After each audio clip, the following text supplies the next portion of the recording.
Bonjour. Je pense que c'est une vidéo que beaucoup de gens attendent. En fait, c'est sur les auto-entrepreneurs, les micro-entrepreneurs, les indépendants, leur place dans l'économie française.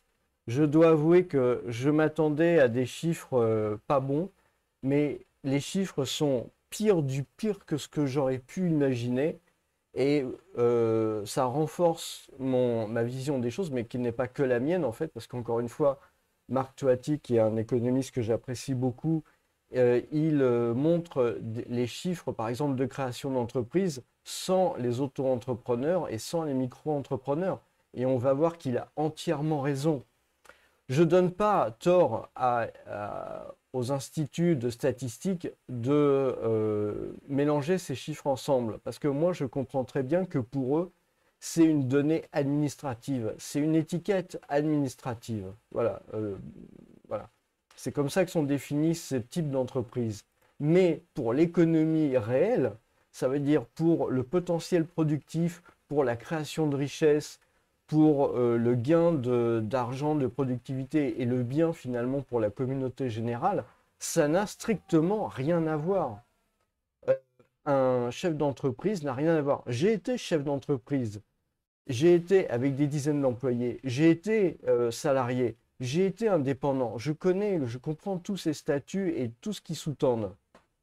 Mais je me rends bien compte qu'il y a une bonne partie des gens qui sont entrepreneurs, indépendants, etc., qui ne sont malheureusement, hein, qui ne sont pas dans l'économie. On va voir, les chiffres sont hallucinants, mais ça fait vraiment peur. Je pensais que c'était pas terrible. Enfin, je pensais que c'était, comment dire, que les chiffres étaient pas bons, mais je pensais pas qu'ils étaient pires à ce point-là. Donc, de quoi je parle? Là, on voit la création d'entreprises. Donc, les Mozart de la finance ont l'habitude de se targuer de la création d'entreprises. Et on voit une courbe qui monte, voilà, comme ça. Sauf que, sauf que, si vous regardez création d'entreprise selon les secteurs d'activité, et que vous regardez ensemble, dont micro-entrepreneurs, c'est-à-dire aussi les auto-entrepreneurs, qu'est-ce que vous apercevez? Eh bien, vous vous apercevez, par exemple, que dans le service aux ménages ou le service aux entreprises, vous avez un ensemble, hein, un ensemble ici. Bon, je vais le rétablir, voilà. Et dont micro-entrepreneurs forment la majorité des effectifs. Donc, on peut, voilà. Donc, on voit par exemple service aux entreprises. On voit aussi service aux ménages. Quand on rétablit la barre bleue, on voit en fait que ça forme la majorité des effectifs ici. Donc, ça veut dire que si vous additionnez tout ce qui est micro-entrepreneur, là, ce qu'on appelle en milliers d'entreprises, en fait, ce sont des personnes seules. Donc là, vous avez à peu près, je vais arrondir hein, salement, donc vous avez 200 000. Ici, vous avez à peu près 100 000, donc 300 000. Euh, voilà, vous avez plus de 300 000. Bon, j'imagine à la louche, hein, ça doit faire du 500 000 entreprises en 2023. Mais ces gens-là ne sont pas des entreprises. On n'a pas le droit de vous dire que ça soit administrativement une courbe, ok. Mais dans l'économie, on n'a pas un responsable ne peut pas vous dire qu'il y a eu création d'entreprise. C'est juste faux. On va s'en apercevoir par la suite à quel point c'est faux. C'est des gens qui sont même dans une situation, j'ai l'impression, pire que certains chômeurs. Les personnes au chômage.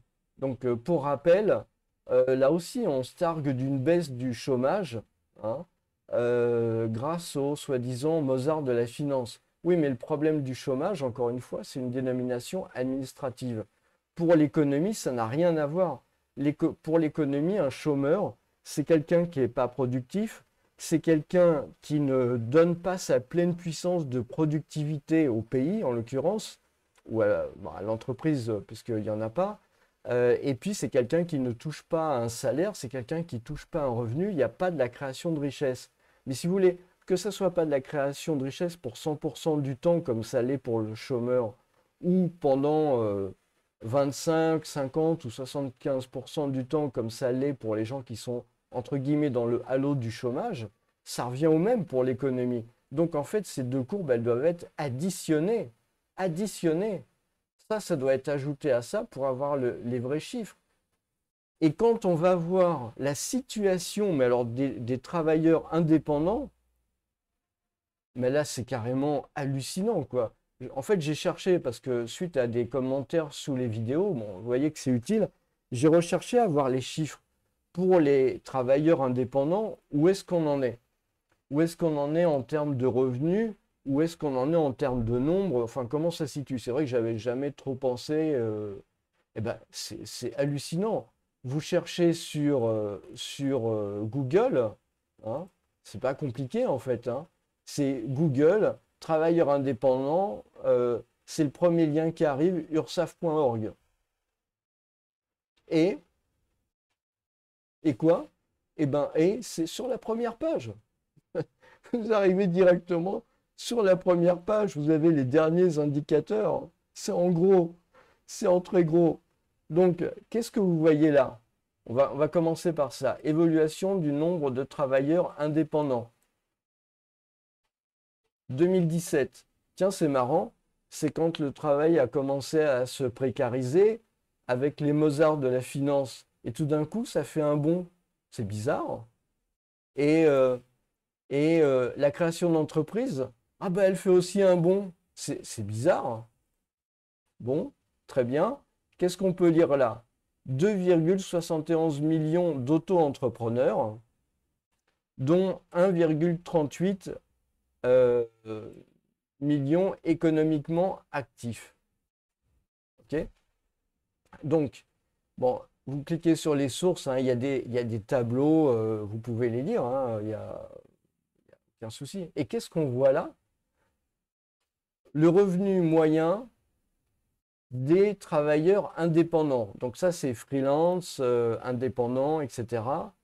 Mais vous voyez, c'est 45 000 euros,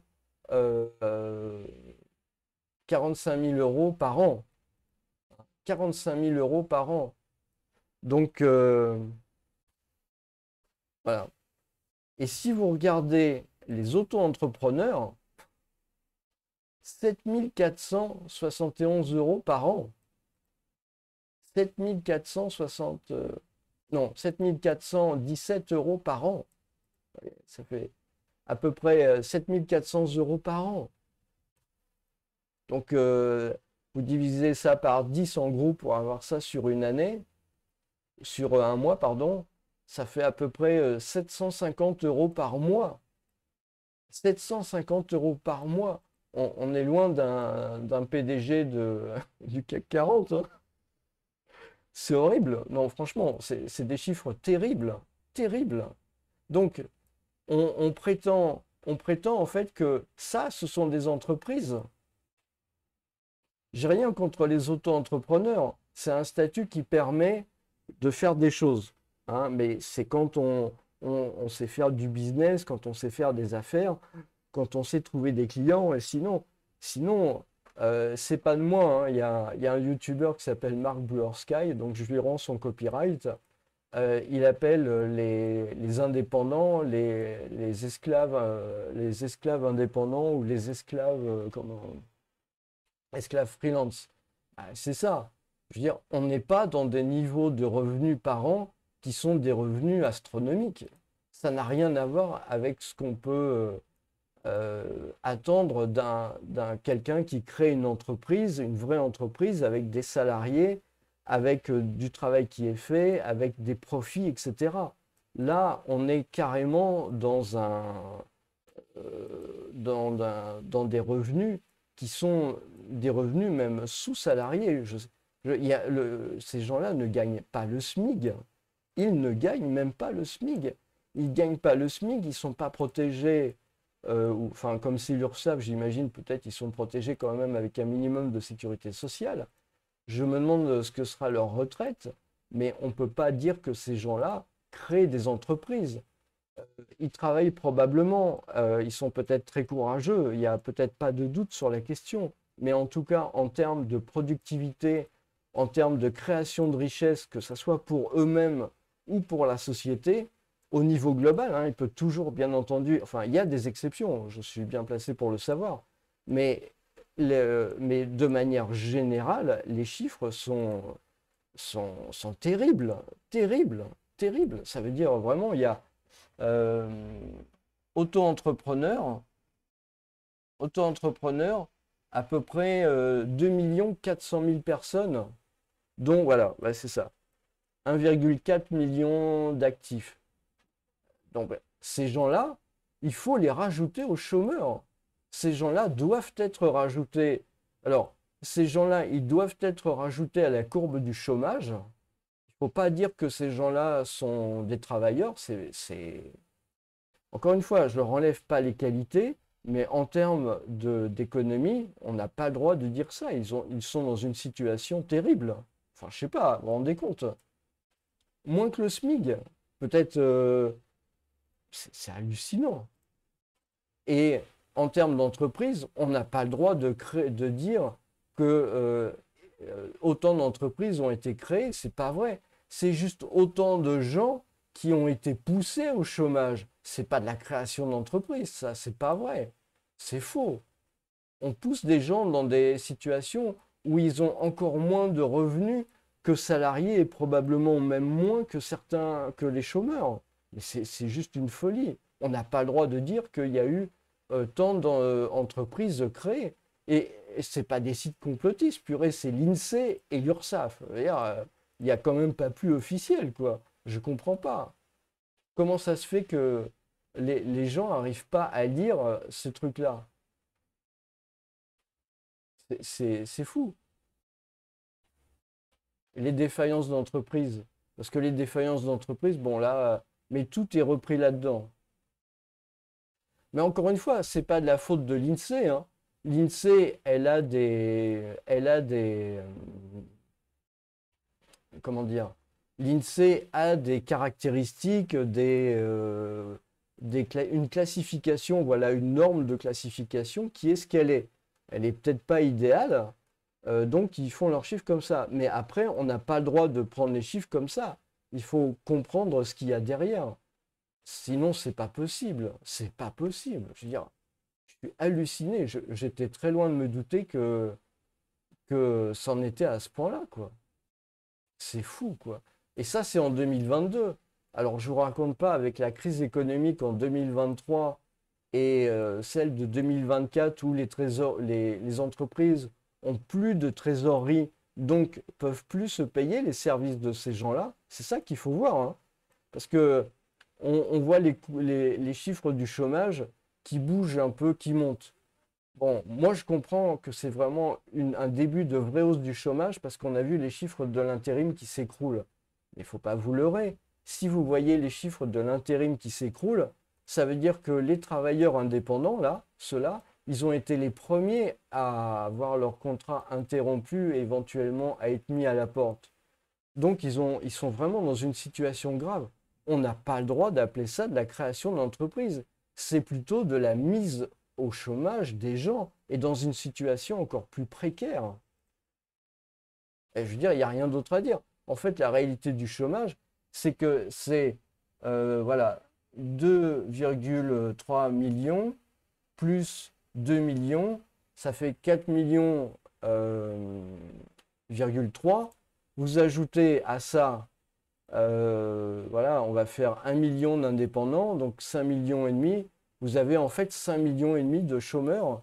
Donc en fait, normalement, la courbe, pour un économiste, hein, je ne dis pas pour un statisticien ou pour quelqu'un qui compte le nombre de créations d'entrepreneurs, je comprends tout à fait. Mais la vérité, c'est que euh, c'est par là-haut qu'il faut aller, vers le 5 millions de chômeurs, en fait, de gens en situation précaire, alors qu'ils sont classifiés dans le halo du chômage, en catégorie B, C, ou qui sont entrepreneurs. Voilà, tout ça, c'est pareil. Et en fait, c'est pour ça que la pauvreté est aussi élevée en France. C'est pas la question de dire je suis de gauche, je suis de droite, je suis du centre, je suis machin. La pauvreté dans un pays, ça impacte tout le monde, aussi bien les pauvres que les riches. Je l'ai vécu dans des pays pauvres. Il n'y a rien de passionnant à être riche dans un pays pauvre. Vraiment, quoi. Donc, la situation, elle est extrêmement grave. Et la situation des indépendants, freelance, auto-entrepreneurs, elle est grave. Je ne dis pas qu'il y a des exceptions, évidemment. Il y a une partie des travailleurs indépendants qui sont tout à fait au fait, en fait, de la manière de faire du business, de trouver des clients, de bien facturer, qui ont un savoir-faire qui facture cher. Donc de ce côté-là, il n'y a pas de problème. Évidemment, ça existe aussi. Mais ça, je pensais vraiment pas m'attendre à trouver un truc pareil. 7 400 € par an, c'est juste fou, quoi. C'est juste fou. Voilà, bah, bonne journée.